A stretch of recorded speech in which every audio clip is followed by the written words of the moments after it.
আচ্ছা প্রকাশ ভাই, অনেকে ট্রেনিং করার পরে প্রজেক্ট করতে চাচ্ছেন, তো সেই ক্ষেত্রে কি মতামত আপনার? দেখুন রাহাত ভাই, প্রজেক্ট করার জন্য আসলে যেটা দরকার যে তার ট্রেনিংটা ফার্স্ট, ট্রেনিংটায় সে টোটাল যে কাজগুলো আছে, যে স্ক্রিন প্রিন্টিং এর হোল কাজগুলো, যেমন সে 2 বা 3 কালারের এক্সপোজিং করতে পারবে কিনা, শর্ট দিতে পারবে কিনা, সে প্রত্যেকটা প্রিন্টিং সম্পর্কে জানে কিনা।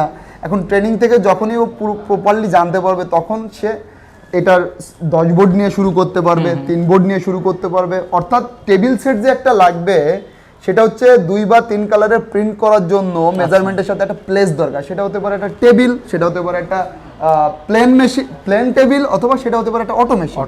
সো প্রথমে কি হচ্ছে, তারা ফান্ডামেন্টাল ভাবে অল্প প্রোডাকশন করতে চায়।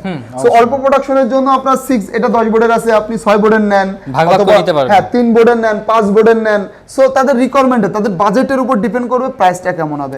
এবং এই প্লেস, এই টেবিলের সেটের সাথে তার কি লাগবে, একটা এক্সপোজিং সেট লাগবে, যা দিয়ে ও স্ক্রিনশট দিবে। কারণ অনেকে আজকে লাইটের আলো বা সূর্যের আলো দিয়ে এক্সপোজিং করে, বাট তারা আসলে ওই নর্মাল কাজ করে বলে জানে না যে আসলে স্ক্রিন প্রিন্টিং এ কতগুলো কোয়ালিটি আছে এবং কোন কোয়ালিটির জন্য আসলে কেমন ভাবে স্ক্রিনটা ডেভেলপ করতে হবে। কারণ স্ক্রিনটা ডেভেলপ করাটা very important.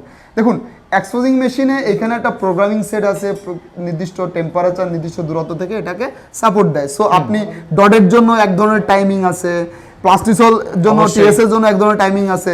So varieties printing এর জন্য ইন্ডিভিজুয়াল টাইমিং আছে। সো দরকার হচ্ছে পারফেক্ট টেম্পারেচারে পারফেক্ট টাইমিং এ এক্সপোজিং করা। এটার জন্য এই সেটটাও করা হয়েছে। এটা 5000 আপনি জানেন যে আমরা সেল করতেছি শুধুমাত্র তাদের হেল্পের জন্য।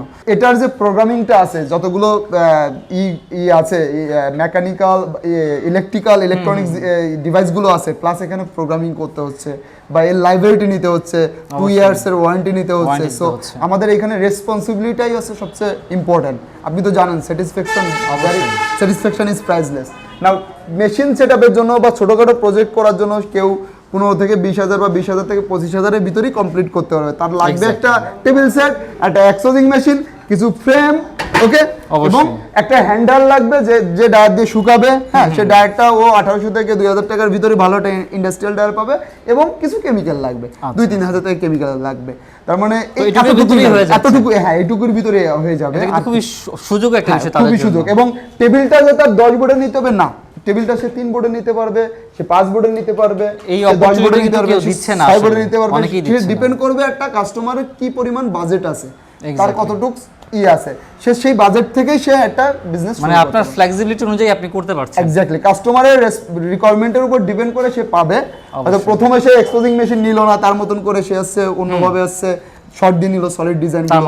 সো প্রত্যেকটা কাজ, স্ক্রিন প্রিন্টিং এর যতগুলো কাজ আছে, যেমন আপনার আছে pigment, plastisol identity, puff, foil, flock, emboss, reactive, reflective, radium, athletic, aroma, যত ধরনের প্রিন্টিং আছে সবগুলো যদি করতে হয়, তাহলে পারফেক্ট একটা সেটআপ লাগবে। যেমন একটা টেবিল সেট ছোট হোক বড় হোক, ডাজন্ট ম্যাটার, একটা এক্সপোজিং সেট, কিছু ফ্রেম এবং কিছু কেমিক্যাল এবং একটা ডায়ার, এতটুকুই আছে। তো ভিউয়ার্স, অসংখ্য ধন্যবাদ ভিডিও দেখার জন্য।